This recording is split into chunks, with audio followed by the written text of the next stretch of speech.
One of the fastest ways to get a fractional sales consulting client is not by going out to the market and trying to find qualified businesses, rather repositioning yourself with the existing offer that you may or may not be closing for. And I'm going to explain exactly what you should do step by step to reposition yourself and close yourself a fractional consulting deal with a base pay plus commissions and some of the upside. What I explained in this video is what Daryl did, one of our newest members who was able to take his existing closing position and turn that into a $5,000 a month plus 10% of all cash consulting deal that grows to a $10,000 a month base once $100K a month in revenue is crossed. That means if the business does $100,000, Daryl gets to take home 20% of all of the rev goes to him. Not too bad. So let's go ahead and hop into it. So the most important thing is going to be timing when it comes to the equation.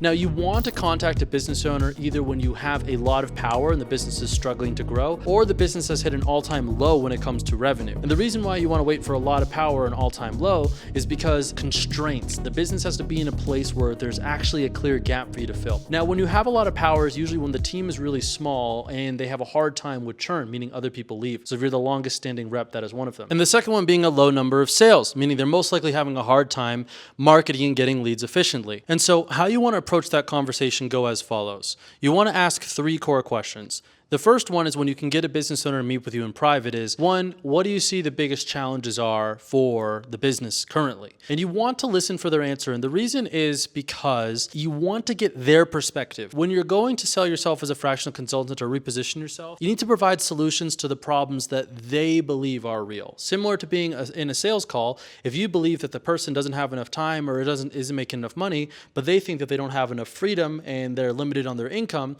there's 2 very different interpretations of the situation. So it's important that you understand the vernacular that they use. The second question you want to ask them is, what do you see as viable solutions? And the reason being is you want to see what direction their mind is going. Maybe they're thinking about hiring somebody. Maybe there's a course they want to take. Maybe they want to promote you. Maybe it's something that's been rolling around in the back of their mind. So it's important that you clarify after you say, what do you think the biggest challenges are? Interesting. What do you see as viable solutions? And that brings us to the third question, which is the most important, which is, what do you think about me doing more? And you want to rationalize that with the fact that if you've been the longest standing rep, that, hey, I've been here the longest, or if you're really committed, I am the most committed. And more importantly, I want to grow. And I would rather grow with you than go grow someplace else. But I want to expand my career, and what better place to do that than here? So what do you see as the biggest challenges? What do you see as viable solutions? And what do you think about the idea of me doing more and helping grow the business?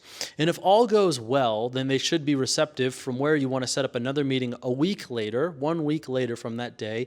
And in between that first meeting to the next one, you want to say, hey, on the next meeting, let me put together a proposal and present it to you. And during that down period, you want to collect all the numbers and information and turn that into an implementation plan. These are things we cover in depth inside of our own program, Fractional Sales Consulting, how to diagnose and create an implementation plan. Those will also be help with. But if you can go about doing that properly, and you might not even need to go that far, but then aim to ask for a base. And the thing you want to justify that with is that because you are going to fill the role of multiple people. I'm going to fill the role of sales manager, a recruiting manager, also a team lead, maybe a funnel designer, maybe a marketer, maybe a copywriter, a media buyer. It depends. When you're a fractional consultant, you want to play and fix the problems that the client has, and that might require learning and doing skills beyond just being a sales professional. And so I hope you found this helpful. And now, if you're in a position where you're curious about how to get a client, if you can't reposition yourself with one, well, the first link in the description down below will take you to a training that I made on how to get a client under the radar. Under the radar meaning your existing employer does not need to know. You don't need to ruffle feathers or make noise.